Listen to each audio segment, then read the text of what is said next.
Class fifth के सभी बच्चों का स्वागत है। आज की क्लास में हम पढ़ने वाले हैं बिगिनिंग ऑफ सेटल लाइफ।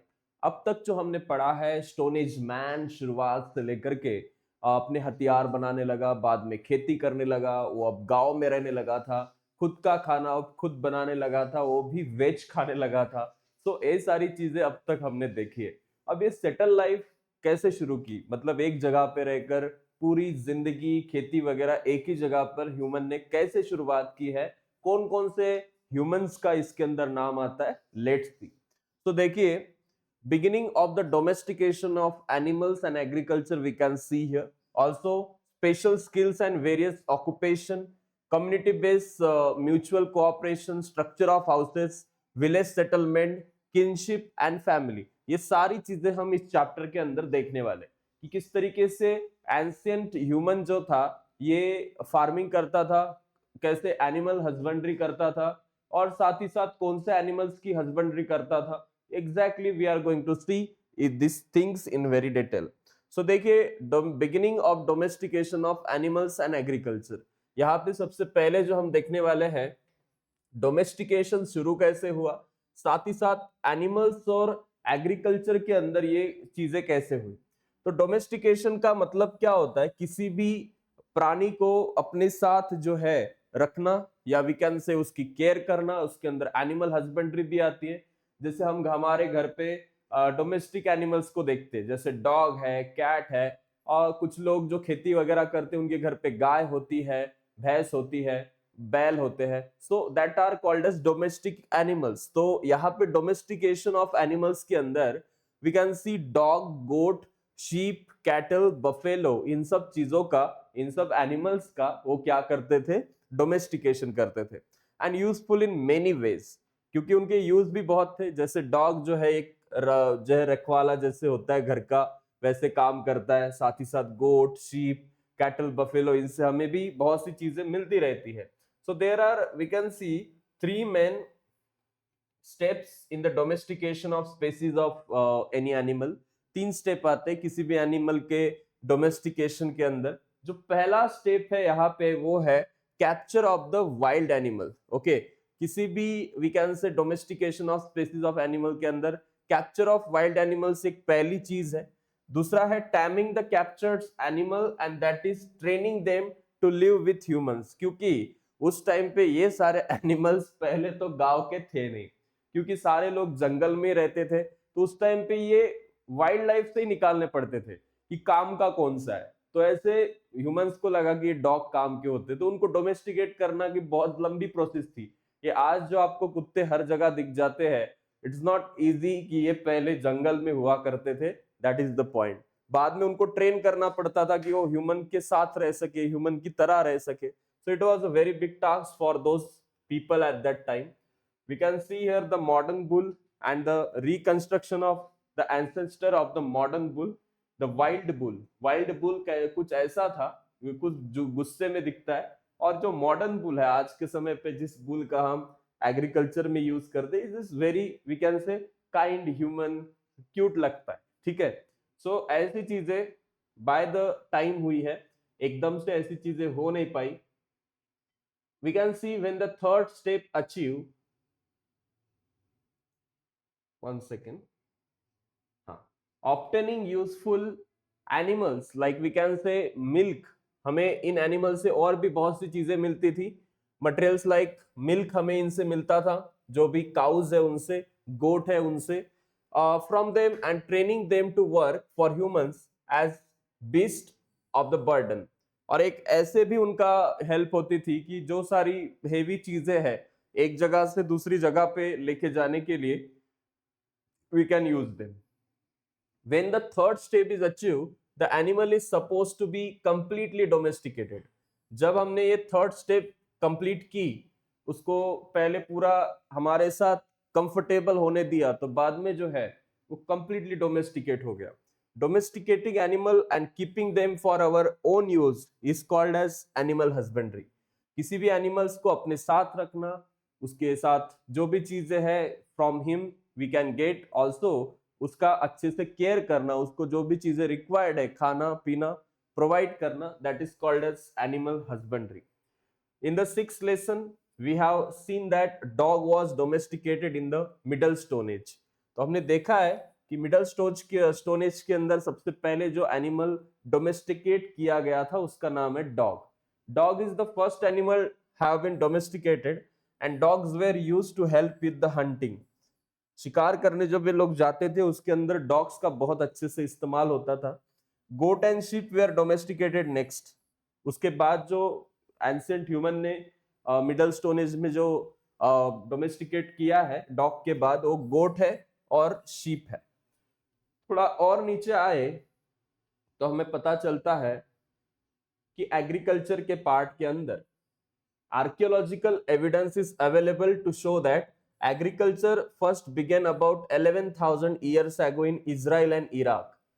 दुनिया में सबसे पहले जो एग्रीकल्चर का बिगिन हुआ है यहाँ से कुछ 11,000 साल पहले हुआ है इजराइल और इराक के अंदर. और आज के भी टाइम को देखे तो इजराइल और इराक खेती के मामले में बहुत आगे.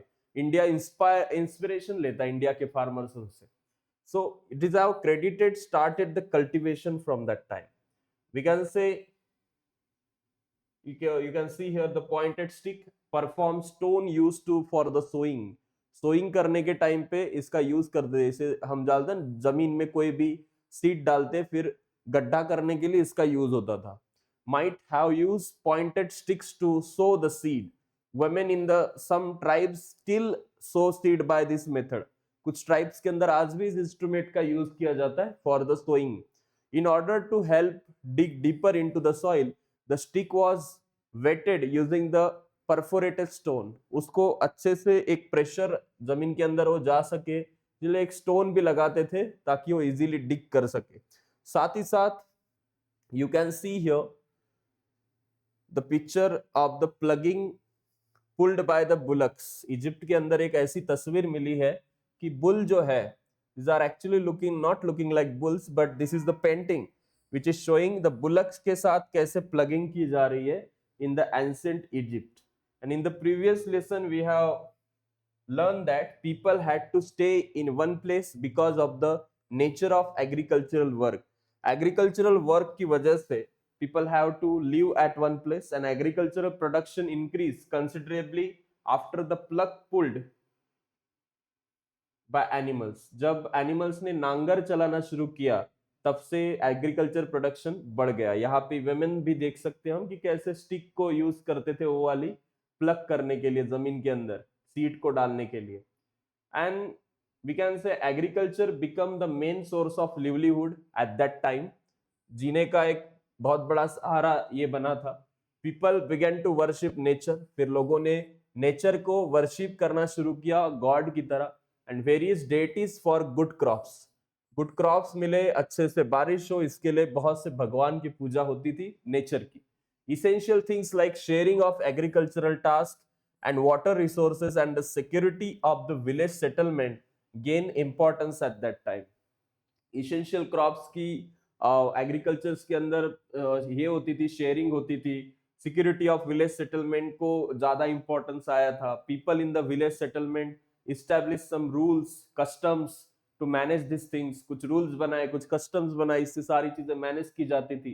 And thus the social system based on agriculture came into existence. so इसी से आगे चल के एक सोशल सिस्टम आई जो एग्रीकल्चर और ये सारी एग्जिस्टेंस को देखती थी. अब special skills and various occupation.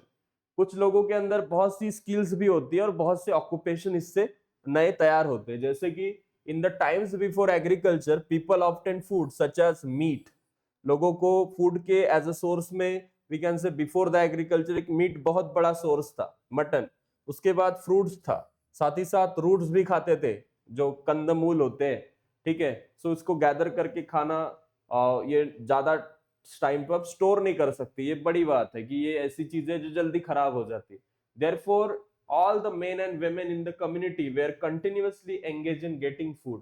तो men और women हमेशा से continuously engaged रहते थे फूड को कलेक्ट करने में. In the agricultural system it become possible to store food grain for longer time. But जब एग्रीकल्चर आया वेज खाना खाना शुरू किया तो ग्रेन को लॉन्गर टाइम के लिए स्टोर भी करके रख सकते थे. So there was more food available than was needed by the community. तो बहुत फूड अवेलेबल रहता था कम्युनिटी के हिसाब से. Some women and men thus began to get spare time for experimentation and for using their natural creativity to develop special skill. उस time पे महिलाओं को भी टाइम मिला, उन्होंने कुछ हैंडमेड पॉट्स बनाने शुरू किए, क्रिएटिविटी का इस्तेमाल हुआ है महिलाओं के द्वारा उस टाइम पे सबसे पहली बार. Members with such special skill we are given work based on the skill. जिनके पास ऐसी स्किल्स थी उनको वैसे ही काम दिए जाते थे.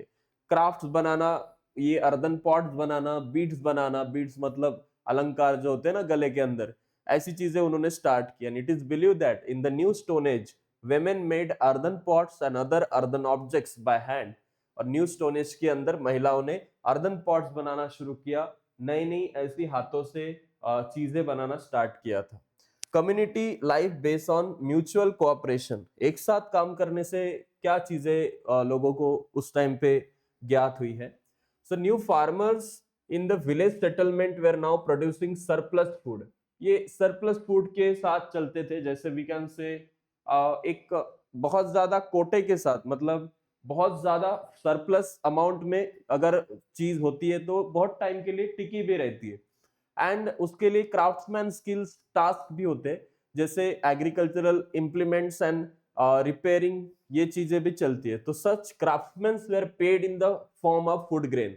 तो जो लोग ये काम करते थे कि ज्यादा काम करने के लिए जो भी टेक्निकल सपोर्ट लगता है, क्राफ्ट्समैन का कुछ बिगाड़ आ जाए किसी तंत्र में, तो इसके लिए कुछ लोगों को पे करा जाता था, उनको उसके बदले में फूड ग्रेन्स दिए जाते थे. वी कैन से ग्रेन्स दिए जाते थे, ज्वारी वगैरह, गेहूं वगैरह.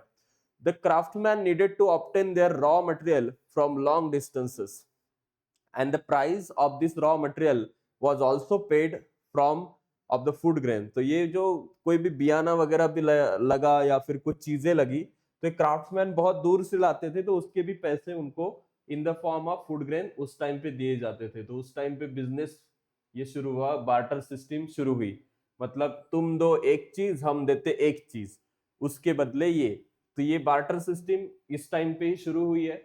लोगों ने मटेरियल्स और बहुत सारे objects, finish object, daily use के आर्टिकल्स, इनको भी एक दूसरे को देना शुरू किया. सॉल्ट एक इसेंशियल आइटम था. Most of the village settlements needed to obtain it from the far away places. तो सॉल्ट के ट्रेडर्स आना शुरू हुआ, वो अपने आर्टिकल्स बेचते थे, सॉल्ट बेचते थे, तो उससे एक्सपांशन हुआ न्यू स्टोन एज के अंदर ट्रेड का. Village community made rules for mutual cooperation in order to keep the system of trade and distribution of resource running smoothly. तो ये लोग भी इंप्लीमेंट करते थे वो सारी चीजें. विलेज के अंदर चिप्स ऑफ विलेज सेटलमेंट्स बनने लगे. चिप जो थे इंटरेस्ट करते थे प्रोटेक्शन ऑफ द विलेज की बात, हमेशा से गांव की सुरक्षा कैसे हो, लोगों का भला कैसे हो, इसके बारे में सोचते थे.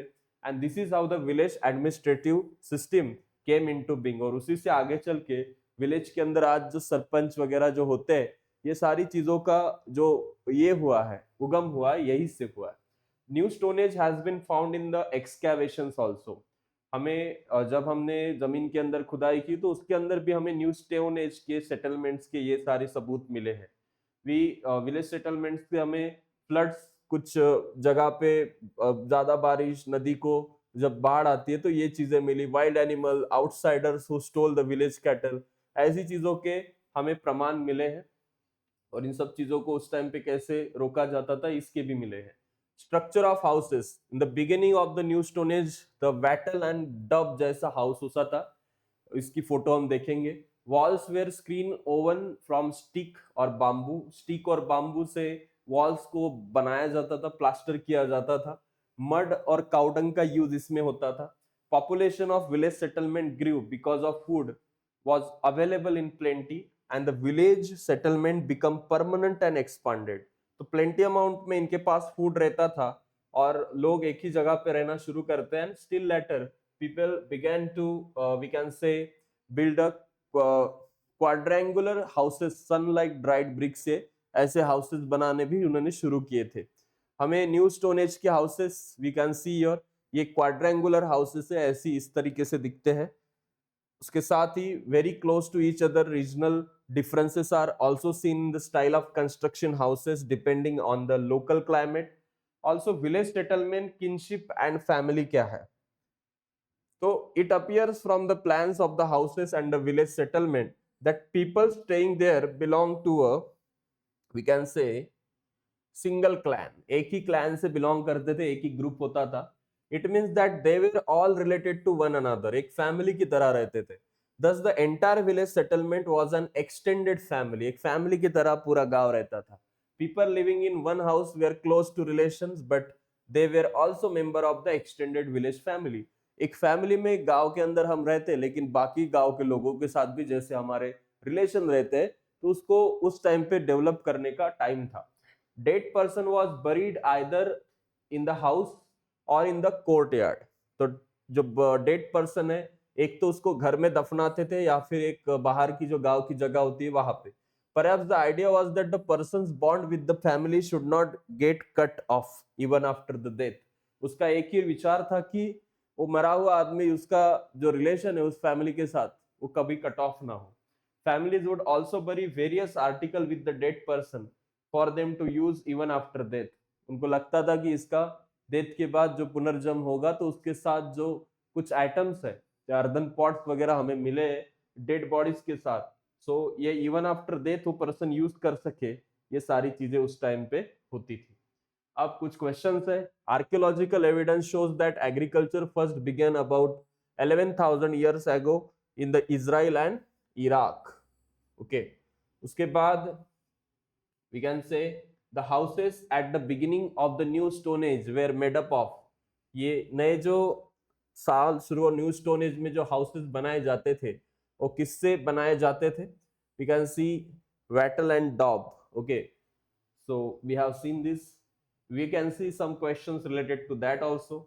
We have some chart like salt का ट्रेड के अंदर क्या इंपॉर्टेंस था, कहाँ से ऑब्टेंड होता था, तो ट्रेडर्स लेके आते थे, उसका रिजल्ट क्या होता था, एंड एवरीथिंग.